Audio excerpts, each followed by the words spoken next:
Assalamu alaikum. Dans cette vidéo, on va essayer d'expliquer le cours numéro 14, le cours qui concerne l'école de Chicago. Le cours d'aujourd'hui, donc on va essayer de voir c'est quoi cette école de Chicago, c'est quoi son contexte de formation et les architectes les plus influents, les différents défis de réflexion, les principes utilisés et les nouveautés, et on va voir l'influence de Louis Sullivan. Tout d'abord, il faut savoir qu'il y avait un incendie dans l'année 1837 dans la ville de Chicago qui a détruit énormément de bâtiments sur une surface de 8 km².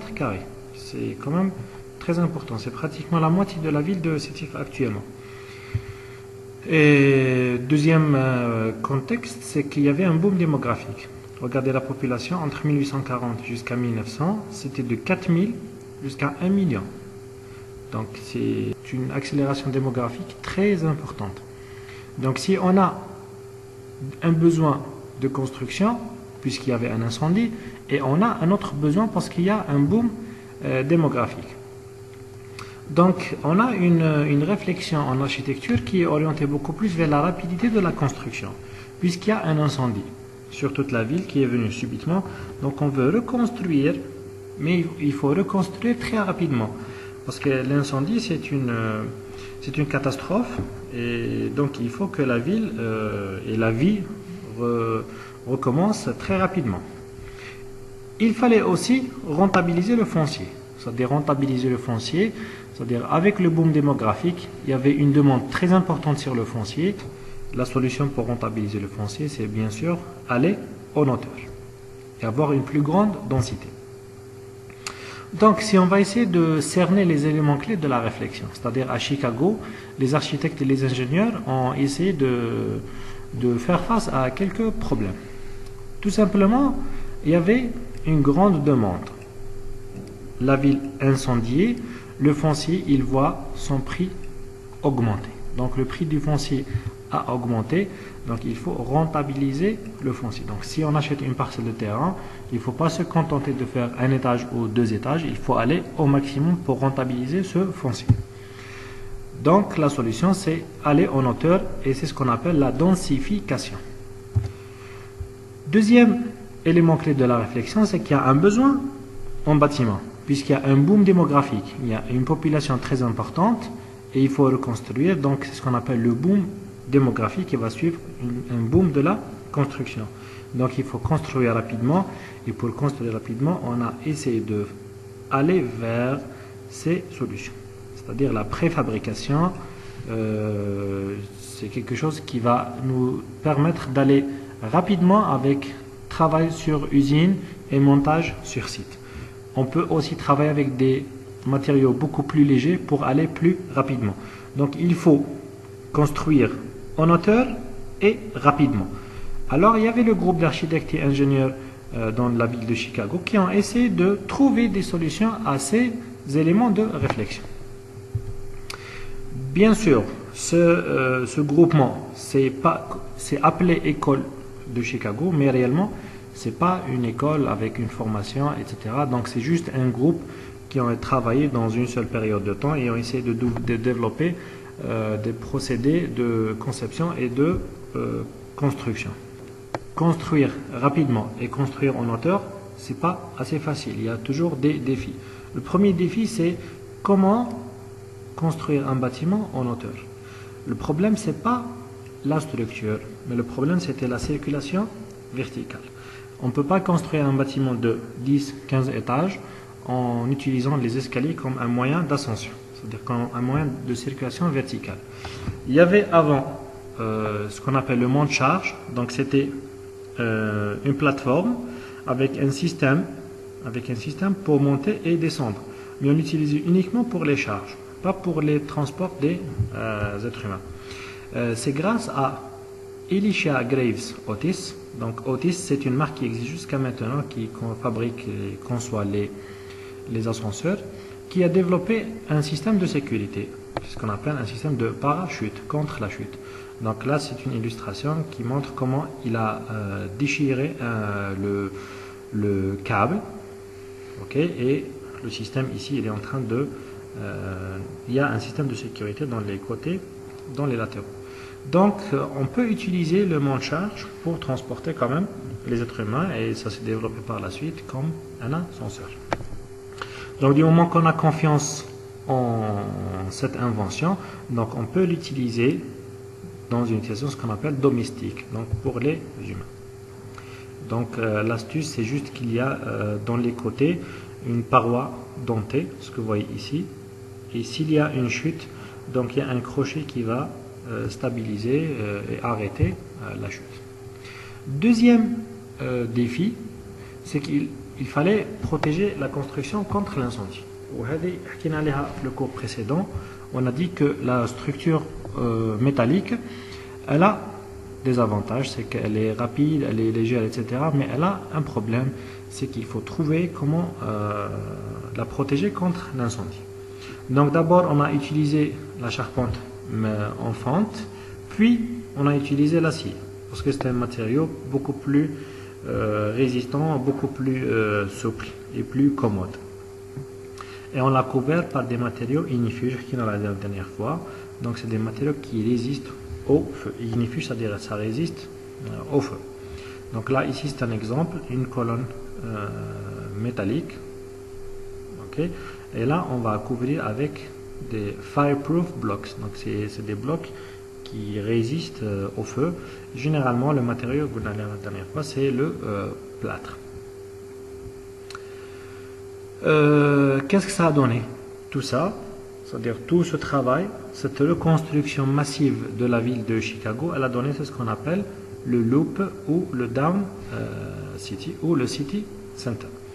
Donc, on a construit des bâtiments en hauteur qui étaient dédiés pour les bureaux, les commerces, les assurances, etc. Et c'était un regroupement dans une seule zone. Donc, c'était la partie centrale de la ville de Chicago qui était construite en gratte-ciel dédié pour le secteur commercial ou les services. Chicago, c'est une ville qui donne sur un grand lac. C'était une partie facilement inondable. Le terrain, il n'était pas très résistant, donc il faut aller vers des fondations profondes. Une des développements, des inventions de cette période, c'était les fondations profondes, c'est-à-dire les fondations sur pieux. Donc, c'est des fondations qui sont profondes, qui vont jusqu'à 20-30 mètres, et ça peut résister à plus de 10 étages. Et c'était une invention de Burnham et Root. Donc, ils ont développé ces fondations profondes. Bien sûr, il y avait d'autres systèmes de structure, comme le radis général. Le radis général, c'est-à-dire au niveau de la fondation, on n'a pas de semelle isolée. Toute la parcelle va être utilisée comme une seule grande semelle, ce qu'on appelle le radis général. Donc ça, c'est une vue, ce qui fait actuellement ce qu'on appelle le Loop ou Down City ou le City Center. Donc c'est une partie au niveau des villes, et ça, c'est existant pas uniquement à Chicago, mais dans la majeure partie des villes américaines aussi. Donc c'est une partie où il y a une très grande densité, et les autres c'est un peu plus bas. Parmi aussi les résultats de ce travail des architectes et ingénieurs à Chicago, c'est que on a ce qu'on appelle l'ossature poteau-poutre. C'est une structure porteuse. Donc tout ça, il a libéré la façade.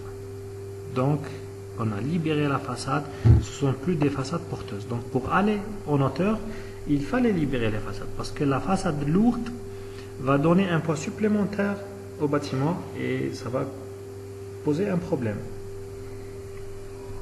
Pour libérer la façade, il faut que les charges soient transmises à la structure. Donc les éléments de la façade, ils ne vont pas jouer un rôle de structure, ils vont jouer un rôle de remplissage uniquement, et les charges directement au poteau. Donc cette structure construite en acier, on l'appelait Chicago Construction, donc c'était un seul modèle.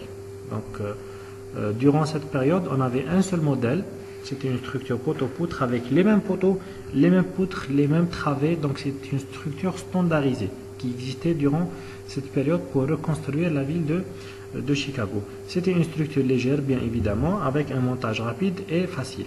Et donc on dit que la façade ou l'enveloppe, elle est passée du rôle d'enveloppe porteuse vers ce qu'on appelle une enveloppe protectrice. Donc avant, la façade, elle était porteuse. Elle va recevoir des charges et va jouer un rôle structurel. Maintenant, elle est protectrice. Donc elle va juste protéger l'intérieur des agents climatiques de l'extérieur. Donc la façade, c'est juste une enveloppe, une limite entre l'intérieur et l'extérieur. Elle ne joue aucun rôle structurel. Au début, ça c'est les premières tentatives de protection de la structure contre le feu. C'est-à-dire les choses ont été travaillées graduellement. Donc là, on a un poteau métallique qui a été recouvert par du mortier, puis recouvert par de la brique. Donc la protection ici, c'est une protection qui prend quand même une épaisseur importante. C'est par la suite, on a développé la protection par du plâtre ou des matériaux beaucoup plus résistants au feu, des matériaux unifiges qui sont plus fins. Mais le début, c'était avec une structure métallique, mais recouverte avec de la maçonnerie. Donc c'est pour ça qu'on dit une structure porteuse n'est pas forcément synonyme de façade légère. Donc on peut avoir une structure porteuse, c'est-à-dire des poteaux et des poutres qui résistent aux charges, mais la façade, elle travaille avec de la maçonnerie, elle travaille avec de la brique et elle est lourde. Donc les deux ne sont pas contradictoires. Exemple, donc ça c'est une structure ossature porteuse. Donc là on est parti vers premier niveau, deuxième niveau, troisième niveau, et c'est uniquement les éléments de structure qui sont en train de supporter les charges. Mais la façade, si on va essayer de l'observer, ça ne donne pas l'aspect d'une façade légère, parce que les ouvertures, elles sont petites, il y a un revêtement qui est assez imposant quand même. Donc, l'ossature poteau-poutre, par la suite, ça a donné un mur rideau. Mais ça, c'est venu graduellement. Tout d'abord, dans les premières expériences et les premiers projets, on a travaillé la maçonnerie en façade et sur tous les niveaux. Par la suite, on a travaillé la pierre au niveau inférieur uniquement. Et après, dans la phase finale, on a travaillé avec les façades légères, c'est-à-dire avec des surfaces vitrées beaucoup plus importantes. C'est ce qu'on appelait par la suite le mur rideau. Donc ça, si on va essayer de situer un peu, ça c'est pas la dernière phase, parce que regardez, on a utilisé quand même des revêtements un peu lourds avec la pierre, ici, dans le bâtiment, et même dans les parties hautes. Et ça, c'est une phase beaucoup plus avancée, où on voit qu'on commence à profiter, on a compris que il faut quand même profiter de cet espace et donner une surface vitrée beaucoup plus importante. Au début, ça on l'appelait un mur rideau, mais ça s'est développé par la suite pour couvrir toute la façade. Donc la définition réelle d'un mur rideau, en fin de compte, c'est que la façade, c'est tout ça. On a les éléments de structure, donc le plancher, les poutres, okay, et au lieu de travailler les éléments de remplissage entre les niveaux, on va extérioriser la façade. La façade donc va travailler sur un plan à l'extérieur. Et tout ça, c'est vitré, il est juste accroché. Donc ça, c'est une photo réelle sur un chantier. Donc la structure, elle est là, elle va supporter le poids des planchers, de la dalle, etc. Et de l'extérieur, on a ce qu'on appelle le mur rideau, il est juste accroché. Donc la façade ici, elle ne résiste pas aux charges, elle est juste là pour protéger l'espace intérieur. Une autre illustration, et là c'est ce qu'on appelle des murs rideaux avec des panneaux préfabriqués. Donc là c'est des panneaux carrément qu'on vient mettre, et ça c'est la façade légère. L'ossature poteau-poutre, elle nous a donné aussi un autre avantage, mis à part l'avantage de la façade légère, elle nous a permis de travailler avec le plan libre. Donc le plan libre, il nous permet d'avoir un gain en surface, puisque les éléments de structure sont des éléments métalliques qui sont fins, ils ont une petite section, c'est différent des murs porteurs qui ont une section importante, et ça nous donne une liberté puisque l'espace il peut être flexible avec un plan libre et possibilité de remodelage. Donc là, regardez par exemple au niveau de ce plan, les éléments de structure sont en train de reprendre les charges. Et si on veut travailler les cloisons, donc les murs intérieurs, on est libre. C'est ce qu'on appelle un plan libre. C'est-à-dire la division intérieure, elle est libre, elle est indépendante des éléments de structure. Les éléments intérieurs, les murs, les cloisons, ils n'ont aucun rôle de structure eux aussi. Donc la façade, elle ne joue pas un rôle structurel. Les murs intérieurs ne jouent pas un rôle structurel. Donc on a une grande liberté de remodelage de l'espace. Donc on peut le travailler, le remodeler, c'est-à-dire le retravailler une autre fois. Donc on peut réaménager, après 3, 4 ans, 5, 10 ans, on peut réaménager l'espace intérieur avec une plus grande liberté. Donc, avec un bâtiment haut et une structure métallique, on avait quand même un problème de conception. Donc on a récapitulé, si on va essayer de récapituler très rapidement, le premier problème, c'était comment aller en hauteur, comment travailler la structure métallique. On a trouvé une solution avec les fondations. On a trouvé une solution pour la protection contre l'incendie. On a trouvé une solution pour la circulation verticale avec l'ascenseur. Mais comment on travaille une façade très élancée? Une façade très élancée, c'est-à-dire une façade qui a un rapport hauteur-largeur très important. C'est-à-dire c'est une façade qui va en hauteur avec une petite largeur. Donc comment travailler cette façade? Il fallait quand même trouver une logique. Bien sûr, là, c'est grâce à Louis Sullivan qui avait le maître mot pour toute la théorie architecturale durant cette période. Donc lui, il a essayé de réfléchir. Il s'est dit qu'il faut trouver une relation entre la forme et la fonction. D'où vient la citation très connue « Form follows function ». Donc c'est la citation de Louis Sullivan. Donc pour lui, ici, on a un bâtiment qui a une hauteur importante. Il faut trouver comment travailler la façade d'une manière fonctionnelle. Il faut trouver une logique entre la fonction et la forme. On va expliquer tout ça. Donc pour lui, si on a une façade élancée, donc il y a ce rapport, donc il faut trouver une logique fonctionnelle. Qu'est-ce qui se passe dans les niveaux supérieurs? Qu'est-ce qui se passe dans les niveaux intermédiaires? Qu'est-ce qui se passe dans les niveaux en bas? Donc lui, il a proposé de diviser la façade. C'est ce qu'il a appelé une structure tricorps. Tricorps, donc il a divisé la façade en 3 tri. Ok. Ça, c'est inspiré des colonnes antiques. Donc les colonnes antiques, elles s'étaient divisées en 3. Donc la base, le fût et le chapiteau. Donc lui, il a proposé de diviser ça et traiter chaque partie selon sa fonction, d'une manière différente. Alors, pourquoi la division n'est pas égale? Okay. Pourquoi cette partie elle est beaucoup plus importante que ça et ça? Donc ça, c'est la fonction et il y a une logique beaucoup plus rationnelle qu'on va expliquer par la suite. Donc la base pour lui, c'est une partie qui est traitée à l'échelle de la rue, à l'échelle du trottoir. Donc un être humain, s'il est en train d'occuper le trottoir, il ne va pas observer les parties supérieures.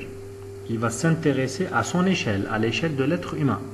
Bien sûr, il y aurait des commerces, parce que l'être humain, il peut accéder très rapidement et sortir. Il peut voir à travers une vitrine. Donc, on va travailler les niveaux inférieurs par rapport au trottoir. Pour les niveaux dans la partie plus importante, c'est un rythme, c'est une répétition. La logique, c'est que toutes les fonctions ici se ressemblent. Généralement, c'est des bureaux qui ont la même surface et ce sont des bureaux sur tous les étages. Donc, on va les traiter de la même manière. Donc, rythme, répétition, c'est la même logique avec la fonction. La partie supérieure, elle a un rôle, c'est qu'elle va chapeauter le bâtiment. Ok? Donc, ça, c'est la finalité. Il faut terminer la façade. Il ne faut pas que ça continue vers l'infini. Donc, c'est une partie qui est beaucoup plus inférieure que ça. Donc, elle est travaillée parfois avec des corniches, parfois avec des frises, et parfois c'est des étages différenciés. C'est-à-dire, parfois, cette partie fait deux ou trois étages qui sont différents des étages du corps. Donc, cette logique, ça donne ça. Donc, on a la partie en relation avec, à l'échelle humaine, c'est la partie qui nécessite beaucoup plus un travail on va dire, ornement pour le moment, c'est-à-dire un travail, une recherche beaucoup plus d'esthétique formelle, cette partie, parce qu'elle est visible, elle est proche, et la partie supérieure, parce que c'est le couronnement du bâtiment. Tout ça, c'est une partie qui est traitée avec moins d'importance, donc c'est quelque chose de plus sobre. Concrètement, ça donne ça. Donc ça, c'est un bâtiment de Louis Sullivan. On peut distinguer très rapidement les trois parties. Donc la partie base, la partie corps et la partie attique. On a partie base ici, elle est traitée en deux niveaux très importants. Donc il y a ici un travail sur un arc plein cintre, il y a des éléments ici de décoration. Tout ça, c'est un rythme avec une répétition. Et cette partie, elle est traitée d'une manière différenciée pour marquer le couronnement du bâtiment. Ça, c'est un zoom sur cette entrée, cette partie-là. Donc, si on va essayer de voir comment elle est traitée. Donc, il y a les portes d'entrée, il y a la notion de seuil, il y a la notion d'entrée. On va marquer ça avec un arc, avec des éléments un peu différents. Et à partir de ce moment-là, ça commence les étages supérieurs.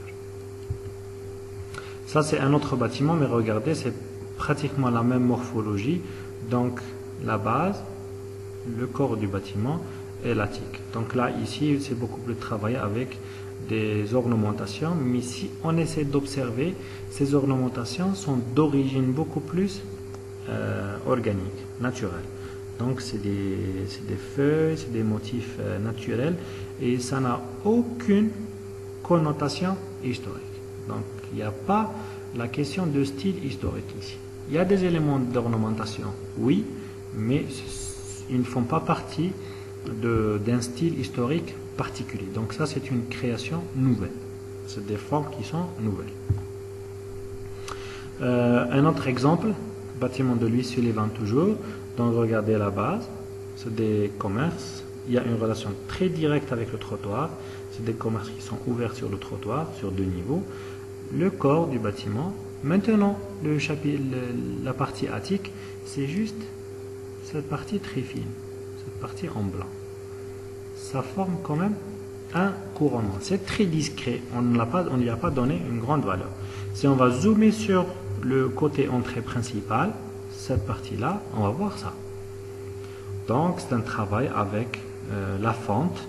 On a travaillé la fente d'une manière décorative, toujours avec quelque chose de très sobre, un arc plein cintre, okay, des éléments avec un motif beaucoup plus organique, naturel et absence de style. Il n'y a pas de colonne historique, il n'y a pas de statuettes connues, etc. Ça, ce que vous voyez ici, c'est un travail sur le plafond. C'est cette colonne à l'intérieur, ici, là. Donc, c'est ce qu'on va voir. Toujours avec des motifs, parfois géométriques, parfois organiques, mais en tout cas, ça ne rappelle aucunement les éléments historiques. Donc, on a une colonne, mais elle est une nouvelle colonne, c'est une nouvelle typologie. Ce n'est pas une colonne qui reprend les éléments historiques qu'on a connus, par exemple. Ce n'est pas une colonne romaine ou autre. Un autre projet très connu, Auditorium Building. Donc là, on peut aussi distinguer la partie base, le corps du bâtiment et la partie supérieure. Toujours, c'est le même principe. On fait la différenciation parfois avec des différences de matériaux, différences de couleurs. Okay. L'influence romane, elle est très présente dans les travaux de Sullivan. Ça rappelle fortement les formes qu'on voyait dans les bâtiments de la Renaissance. Par exemple, le palazzo, quand on dit romain, c'est-à-dire tout ce qui est en relation avec l'Italie, tout ça. Donc, rappelez-vous toujours des arcs plein cintre, parfois des fenêtres jumelées. Donc là, un jumelage de deux fenêtres. Voilà, c'est la même chose. Travail de la partie supérieure, l'horizontalité. Donc il y a une forte influence, mais c'est pas l'élément stylistique, c'est pas le même. Donc c'est juste formel. On s'inspire de On est influencé par l'architecture romaine, par l'architecture de la Renaissance, mais c'est une influence beaucoup plus formelle. On ne va pas utiliser les éléments stylistiques. Parmi les caractéristiques de l'architecture des bâtiments de Chicago, c'est qu'on a ce qu'on appelle le Chicago Window. Chicago Window, donc c'est une fenêtre qui a la caractéristique d'être divisée en trois parties.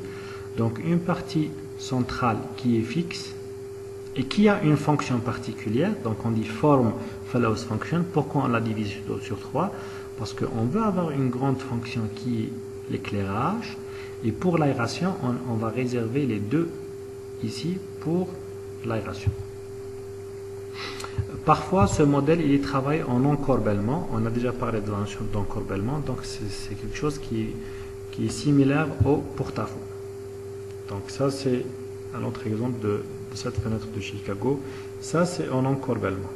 Donc si on va voir la ligne de la façade, l'élément qui est une fenêtre, il est travaillé en porte-à-faux par rapport à la ligne de la façade principale.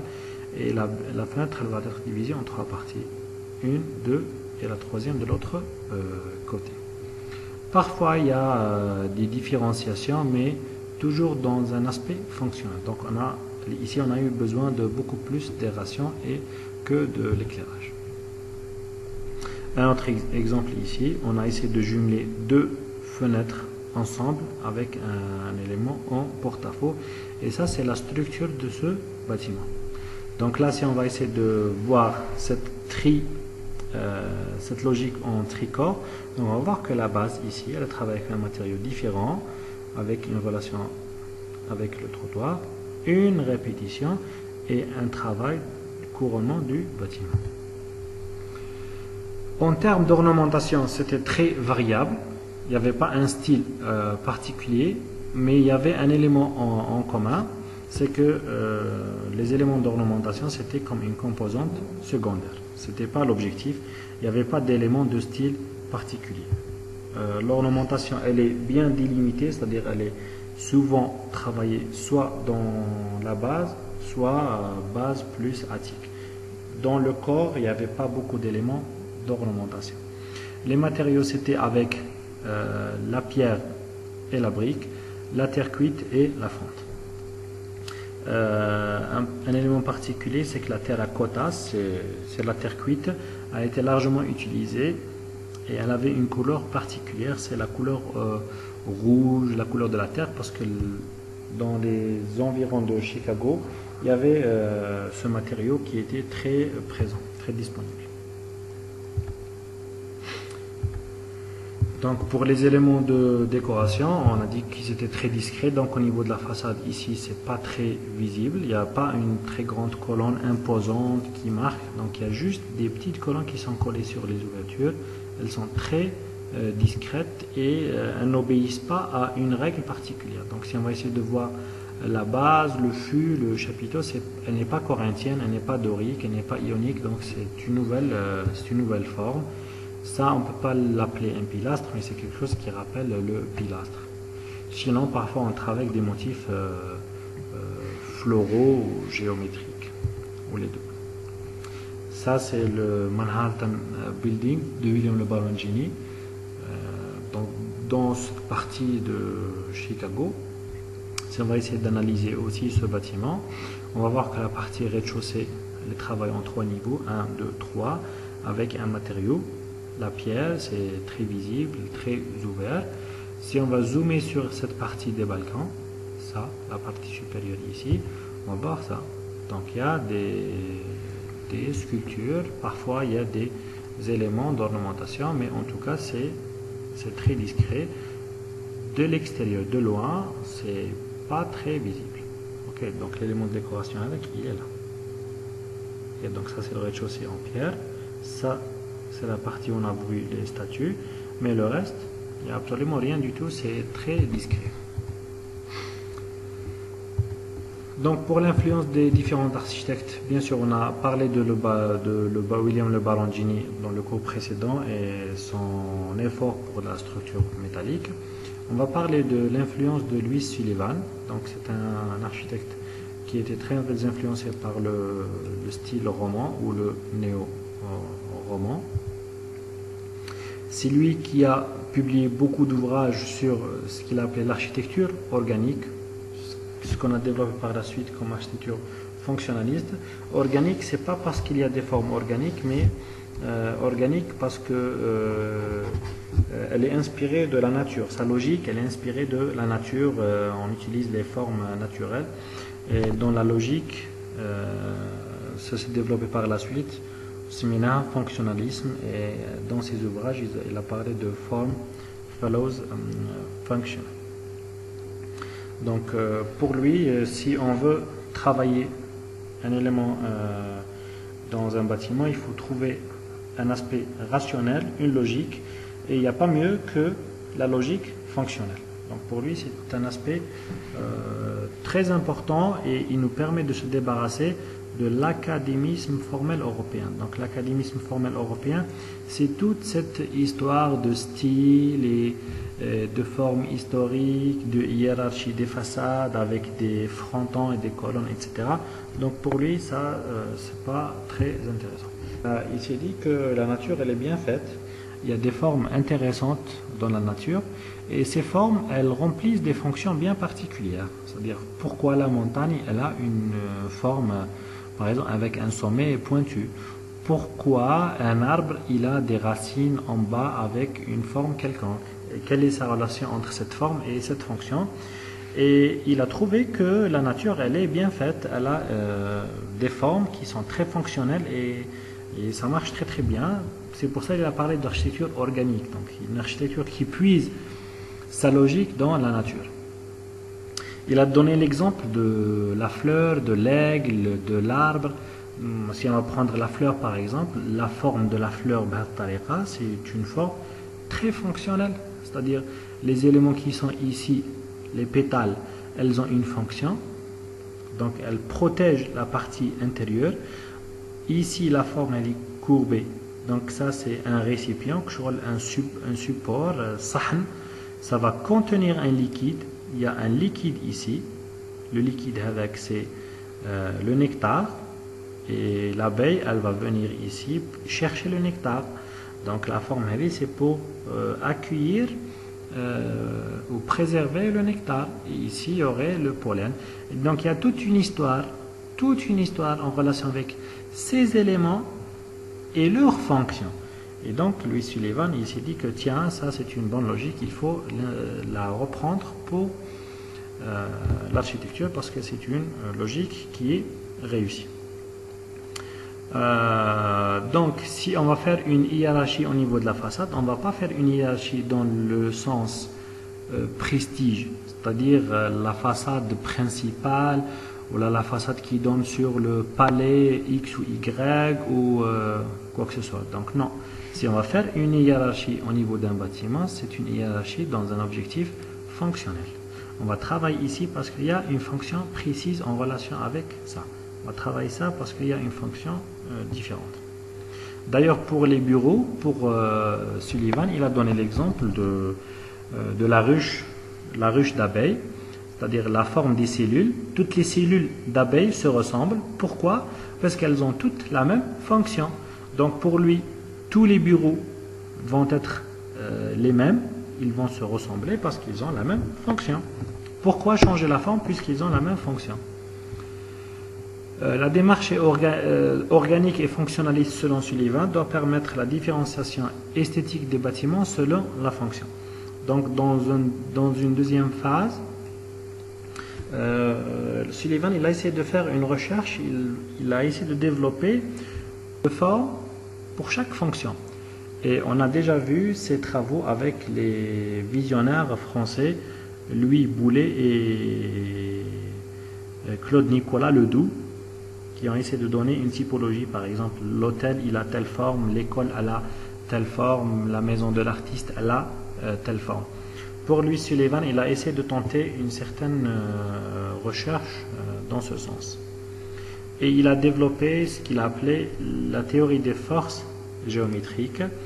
Donc ça, c'est qu'à travers un dessin géométrique, on peut arriver vers des créations de nouveaux éléments d'ornementation différents des éléments historiques. Le volet différenciation des bâtiments par rapport à la forme, lui Sullivan il a essayé de travailler certains bâtiments. Donc ça c'est National Farmers Bank, donc ça c'est une banque. Il a essayé de donner une nouvelle image de la banque. Donc pour lui la banque c'est pas un bâtiment qui doit ressembler à une école. C'est pas un bâtiment qui doit ressembler à un immeuble à bureau. Donc une banque c'est un bâtiment qui doit être différent. Donc ça c'est une autre banque, c'est un bâtiment similaire. Donc ça c'est une autre banque et ça c'est une autre banque aussi. Et l'élément en commun entre tout ça, c'est que lui Sullivan il était en train d'expérimenter la ressemblance entre la boîte à bijoux et la banque. Donc la banque c'est un espace, c'est un bâtiment où on va stocker, on va dire préserver une liquidité, de l'argent. Et il s'est dit, tiens, la boîte à bijoux elle remplit cette fonction, pourquoi ne pas travailler la banque avec la même logique. Et c'était une série de banques qui ont été réalisées dans un parcours bien déterminé. Pour la théorie des forces géométriques, Sullivan a parlé ça, il a appelé de l'inorganique à l'organique.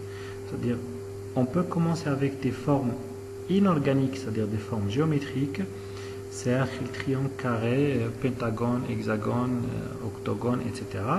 Et on peut développer tout ça, on peut combiner et arriver à des formes qui ressemblent à des formes organiques, c'est-à-dire des formes de dessins géométriques de, par exemple, fleurs, feuillage, etc. D'un pentagone qui est une forme géométrique inorganique, donc on peut travailler, le développer avec des demi-cercles, des arcs, etc. Et à la fin, ça va nous donner ça. Et c'est ce qu'il appelait pentagone in action. Donc c'est pas un pentagone dans une forme statique, mais on va le développer et ça va nous donner un motif. Ce motif, il est nouveau. Il n'existe pas dans les références historiques. Et on peut voir ici le développement de l'hexagone. Vous savez comment on peut arriver à des éléments de décoration. Donc ça, ce motif-là, si on va te compte un carré, puis un deuxième carré, et on va travailler tout ça pour arriver à cette forme. L'école de Chicago, c'est en fin de compte un groupe d'architectes et d'ingénieurs qui se sont réunis pour travailler et développer de nouvelles procédures de conception et de construction pour faire pour faire face à une grande demande en bâtiment. Cette demande, elle est issue, donc le contexte, c'était l'incendie de Chicago dans l'année 1871, plus le boom démographique. Les défis, donc il y avait les défis de protection de la structure contre l'incendie, il y avait le défi de la circulation verticale avec l'ascenseur, il y avait les défis de travailler les fondations, et on a vu comment on a développé les structures profondes et le radis général, et on a vu le défi comment travailler une façade élancée, donc une façade qui va en hauteur, et comment on a développé les principes de la façade tricorps, divisée en base, corps et attique, et comment elle travaille dans un aspect fonctionnel selon la théorie du fonctionnalisme. Et on a vu comment Louis Sullivan il a développé l'architecture organique qui est pratiquement la même que l'architecture fonctionnaliste. L'organique, c'est qu'au début on s'est inspiré de la nature pour trouver des logiques de travail, et fonctionnaliste, donc comment on a appliqué ça en architecture.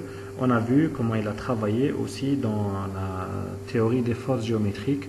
On a vu comment on travaille des éléments de décoration d'une manière différente en développant de nouvelles formes avec ce qu'il appelait de l'inorganique à l'organique.